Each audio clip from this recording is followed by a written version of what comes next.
Good afternoon. ঘড়িতে এখন মোটামুটি 12টা পেরিয়ে গেছে, মানে এক্স্যাক্ট টাইমটা কটা সেটা বলতে পারছি না। তো আজকে ছোলার শাক দিয়ে বেগুন আমি কীভাবে রান্না করি সেটা তোমাদের সঙ্গে একটু শেয়ার করব। অনেকে অনেক রকমভাবে রান্না করে, কিন্তু এইভাবে ছোলার শাকটা খেতে আমার বড় ভীষণ ভালোবাসে, আমিও ভীষণ ভালোবাসি। আর ছোলার শাক কম বেশি মোটামুটি সকলেরই প্রিয়। আর বেগুন ছাড়া কিন্তু ছোলার শাকটা একদমই হয় না, কারণ ছোলার শাক একটু শক্ত টাইপের শাক। তো শাকটাকে আমি সুন্দর করে একদম মানে কুচি কুচি করে কেটে নিয়েছি। ছোলা শাক যত বেশি মিহি করে কাটা যাবে ততই খেতে আর কি ভালো লাগবে।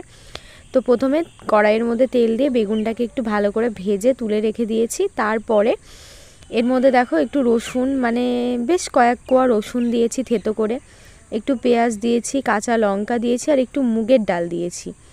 তো মুগ ডালটা অপশনাল, দিতেও পারো, দিলে স্বাদটা বেড়ে যায়, আমার ভালো লাগে তাই আমি দিই। তারপরে কিন্তু শাকটাকে সিদ্ধ করিনি, একদমই কাঁচা শাক, একদম মিহি মিহি করে কাটতে হবে। ডাইরেক্ট এর মধ্যে দিয়ে দিয়েছি, মানে কাঁচা সিদ্ধ করা শাক না, একদম কাঁচা শাকটা। আর বেগুনটা একদম লাস্টে দেবো। এইভাবে ভালো করে নাড়াচাড়া করে করে ঢেকে ঢেকে রান্না করতে করতে যদি তোমাদের মনে হয় যে না একটু জল লাগবে তাহলে দেবে। আমার জল লাগেনি, যেহেতু আমি একদমই লো ফ্লেমে ঢাকা দিয়ে দিয়ে রান্না করেছি। শাকটাও সিদ্ধ হয়ে গেছে। এবার ভাজা বেগুনগুলো এর মধ্যে দিয়ে দিলাম।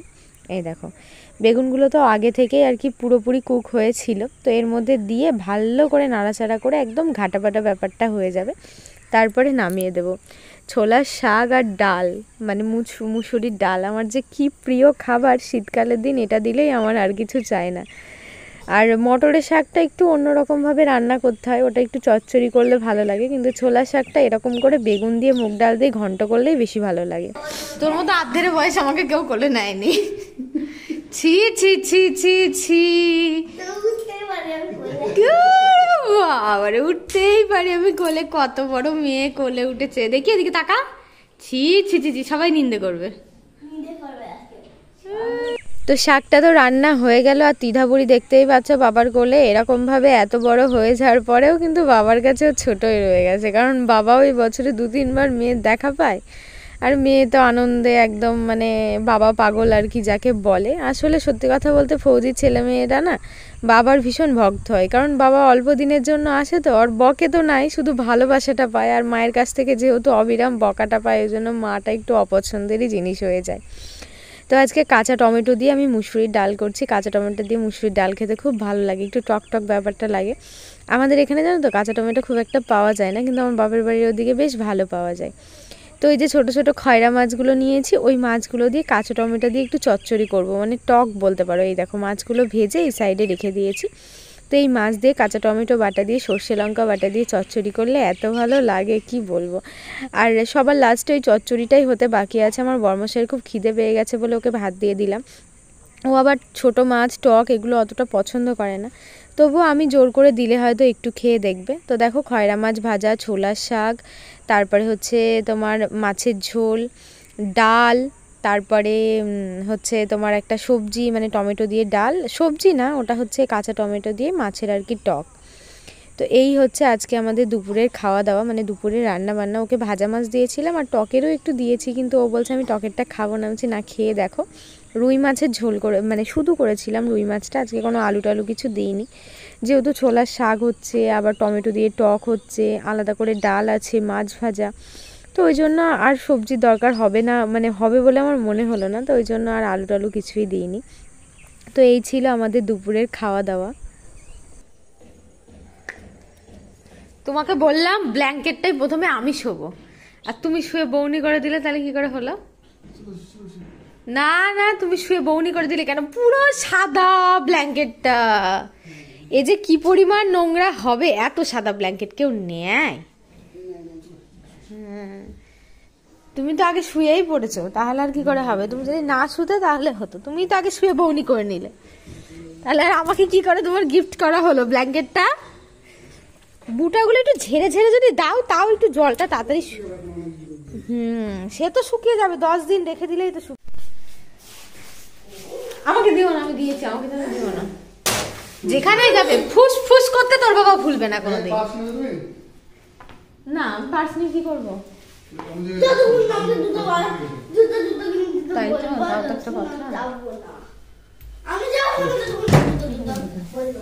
আমি তো আছি।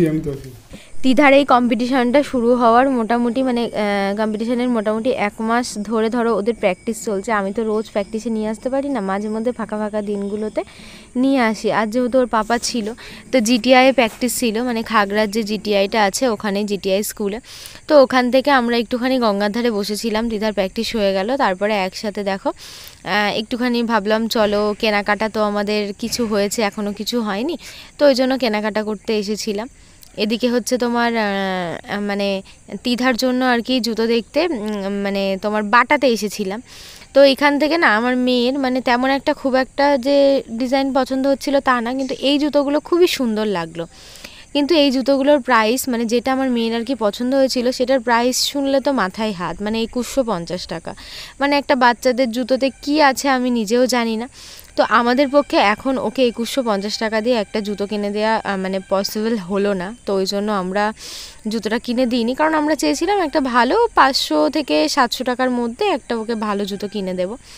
তো ওর বাবা বললো দেখ এই জুতোটা মানে আমার মেয়েরই পছন্দ হলো না, মেয়ে বলছে না আমার নিতে হবে না, কিন্তু আমাদের সবারই পছন্দ হয়েছিল। জুতোটা ভীষণই সুন্দর, কিন্তু বাজেটটা অনেকটা বেশি হয়ে যাচ্ছিলো। তারপরে আমরা পাশে একটা তোমার খাদিম না, ওটা একটা ট্রেন্ডস বলে একটা জুতোর দোকানে গেলাম। তো ওখানেও খুব সুন্দর সুন্দর তোমার 300, 400, 500, 600, 700, 800 মানে তুমি যেমন রেঞ্জের মধ্যে নেবে বেশ ভালো ভালো জুতো ছিল। সেখান থেকে আমরা একটা জুতো আর কি পছন্দ করলাম। তো সমস্ত কিছু পছন্দ করে কেনাকাটা করে নিয়ে আসলাম। আর এটা হচ্ছে পরের দিন সকালের ভিডিও। সেদিন আর বাড়ি এসে কোনো ভিডিও করা হয়নি। আমার বরমশাই দেখো সকাল সকাল আজকে আমাকে চা করে দিয়েছে। আমার যে কী পরিমাণ আনন্দ লাগে তোমাদেরকে বলে বোঝাতে পারবো না। তোমাদের দাদাভাই সকালবেলায় বাড়িতে আসলে না ওর ঘুম থেকে উঠে ব্রাশ করে ওর চা চাই, এটা হচ্ছে একটা বড় সমস্যা। তা আমি যদি মেয়ে স্কুলে যাই একটু এদিক ওদিক ব্যস্ত থাকি, কিন্তু ও সকালে কিছু করুক না করুক ও নিজের থেকে চা করে ও নিজেও খায়, তার সাথে আমাকেও দেয়। এই যে সকালবেলায় ঘুম থেকে উঠে এই যে 1 কাপ চা পায় না, এটাতেই আমার মনটা এতটা পরিমাণে শান্তি হয়ে যায় কি বলবো।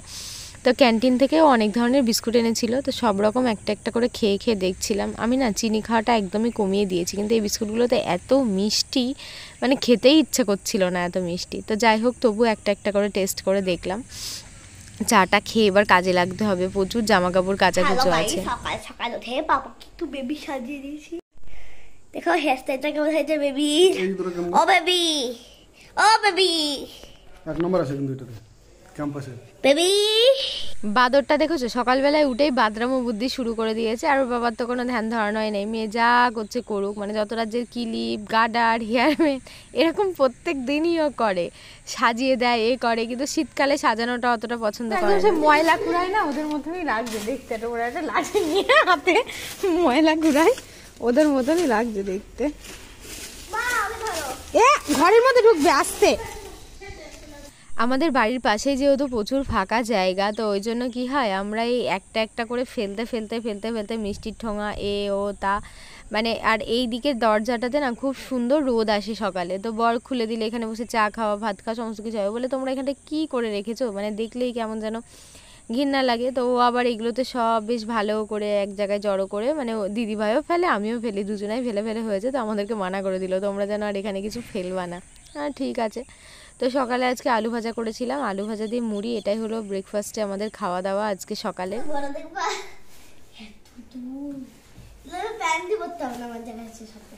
প্যান্ট পরতে হবে না, ভালো তো তোর বাবার জ্যাকেটটাই পরে নিবি, তাহলে আর প্যান্ট টানের দরকার নেই।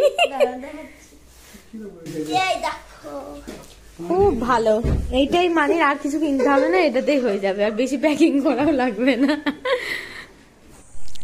তো আমার মেয়ে দেখো একটুখানি কাতা প্র্যাকটিস করছিল, তো ও কখন ভিডিওটা করে রেখেছে আমি নিজেও জানি না। তো এডিট করার সময় দেখলাম যে ওর একটা ভিডিও ক্লিপ, তো কাতাটা একটুখানি মানে ক্যামেরাটা সেট আপে ওর গন্ডগোল হয়ে গেছে।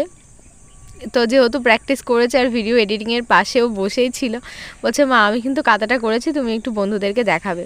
তো অতটা লং কাতা দেখানো সম্ভব না, ওই জন্য আমি একটু কাটিং করে একটুখানি স্পিডটা বাড়িয়ে দিয়ে তোমাদেরকে খানিকটা দেখালাম।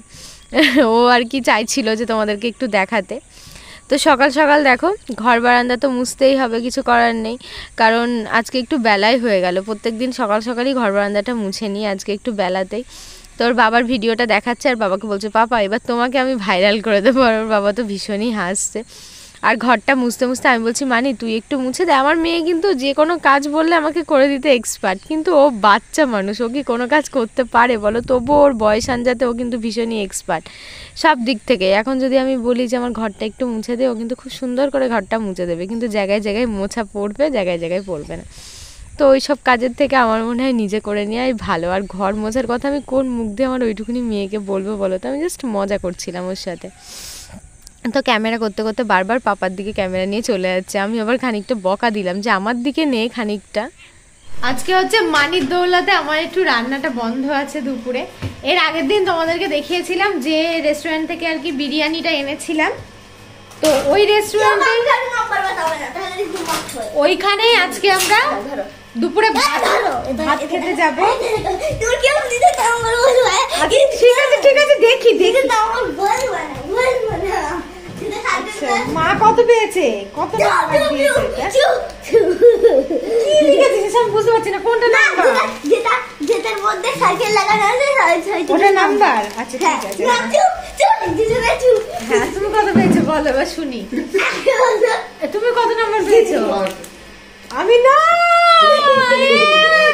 10-এ দেখো মা বেশি সুন্দর না বাবা বেশি সুন্দর?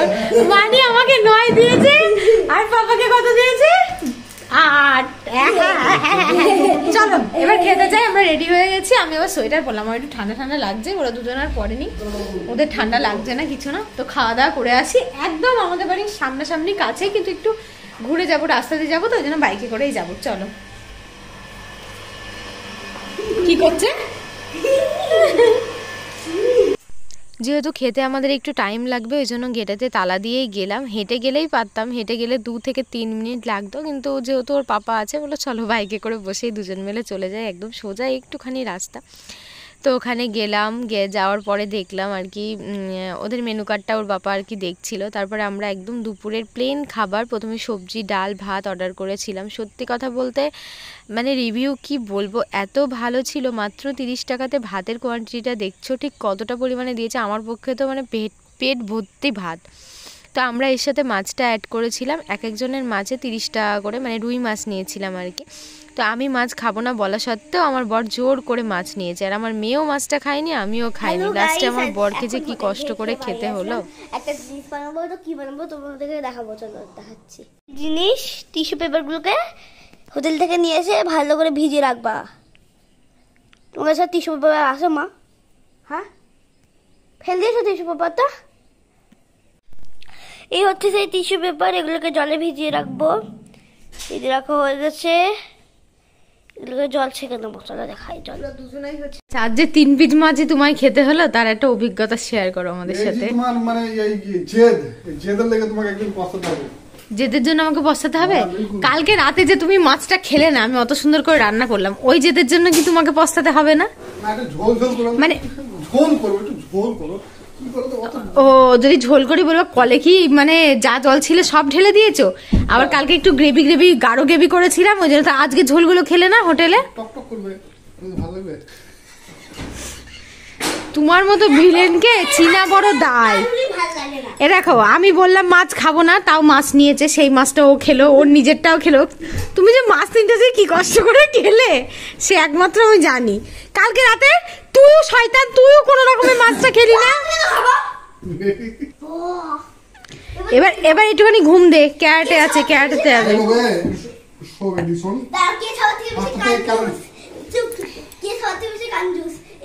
এই যে কনজুস, জামাটা চেঞ্জ কর, যেটা পরেছিলি সেটা পর। এক্ষুনি ধুলো মেখে ভূত হবি তুই, যা ভূতনি। আমি কাঁচতে কাঁচতে আমার জীবনটা শেষ হয়ে গেল। তিধার বাবা বাড়ি আসলে তিধা খাওয়া ঘুম স্নান সমস্ত কিছু বাবার কাছে করে। এই যে ঘুম দেখো, আমাকে জড়িয়ে না ধরলে ঘুম আসে না, কিন্তু ওর বাবা বাড়ি আসলে এই যে ঘুমটা এখনও ঘুমায়নি, মানে জাস্ট ঘুমটা আসছে আর কি। তো এরকমভাবে ওর বাবার বুকের উপর মানে ঘুমায়, না হলে এরকম বুকে মাথা দিয়েই ঘুমায় আর কি। আমি যদি বলি আমার কাছে আয়, তখন আমাকে মানে ধাক্কা মারবে, আমার গায়ে হাত দিবে না তুমি, এরকম একটা ব্যাপার। তো যাই হোক, আজকের ব্লগটা এখানেই শেষ করছি। সবাই খুব খুব খুব ভালো থেকো, সুস্থ থেকো, সাবধানে থেকো। নেক্সট একটা ভিডিওতে দেখা হবে। আর তোমাদের দাদাভাইয়ের তো একটু ফোন দেখার নেশাটা আছে, সেটা ওর কোনোভাবেই যাবে না, ফোন দেখতে ভীষণ ভালোবাসে। তো আমি একটু ঘুমাই, তোমরাও ভালো থেকো, সুস্থ থেকো, সাবধানে থেকো।